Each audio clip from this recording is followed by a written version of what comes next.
Hello, ഇത് നമ്മുടെ video സൂര്യകാന്തിയുടെ വിത്ത് മുളപ്പിക്കുന്നതാണ്. അപ്പോൾ ഇതാണ് സൂര്യകാന്തിയുടെ വിത്ത്. അപ്പോൾ ഇത് മുളപ്പിക്കുന്നതിൻ്റെ മുന്നേ നമ്മൾ ഇത് വെള്ളത്തിലിട്ട് വെക്കണം. ഒരു 24 മണിക്കൂറെങ്കിലും നമ്മളിത് വെള്ളത്തിലിട്ടാൽ മാത്രമേ കറക്റ്റായിട്ടിത് മുളച്ച് വരുള്ളൂ. അപ്പോൾ ഇതിപ്പോൾ വിത്ത് ഇങ്ങനെ പൊങ്ങിയിട്ടാണ് കിടക്കുന്നത്. അടുത്ത ദിവസം നോക്കുമ്പോൾ വിത്തുകളെല്ലാം തന്നെ ഇതേപോലെ മുങ്ങി കിടക്കുന്നുണ്ടായിരിക്കും. അഥവാ മുങ്ങി കിടക്കുന്നില്ലെങ്കിൽ അത് കേടായിട്ടുള്ള വിത്തുകളായിരിക്കും. വിത്ത് പാകാൻ വേണ്ടിയിട്ട് ഒരു ഗ്രോ ബാഗിൽ ഇതുപോലെ മണ്ണ് നിറച്ചെടുത്തിട്ടുണ്ട്. വിത്ത് ഞാൻ വെള്ളത്തിൽ നിന്ന് എടുത്തിട്ടുള്ളതാണിത്. ഇനി ഇത് നമുക്ക് ഓരോന്നായിട്ട് ഇതുപോലെ ഇങ്ങനെ വച്ച് കൊടുക്കാം.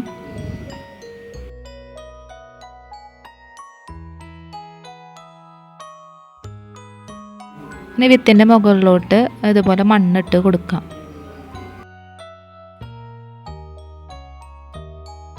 ഇനി നമുക്കൊന്ന് നനച്ച് കൊടുക്കാം. ഇത് ഓൾറെഡി നനവുള്ള മണ്ണാണ്, എന്നാലും ജസ്റ്റ് ഒന്നും കൂടെ ഒന്ന് നനച്ച് കൊടുത്തിട്ടുണ്ട്. അപ്പോൾ ഇതേ രീതിയിൽ ഞാൻ നട്ടിട്ട് മുളച്ച് വന്നിട്ടുള്ള കുറച്ച് പ്ലാന്റ്സ് ആണ് കേട്ടത്. അപ്പോൾ ഇത്രയേ ഉള്ളൂ ഇന്നത്തെ വീഡിയോ. അപ്പോൾ വീഡിയോ ഇഷ്ടപ്പെട്ട് കഴിഞ്ഞാൽ വീഡിയോ ലൈക്ക് ചെയ്യുക, ചാനലൊന്ന് സബ്സ്ക്രൈബ് ചെയ്ത് സപ്പോർട്ട് ചെയ്യുക. താങ്ക്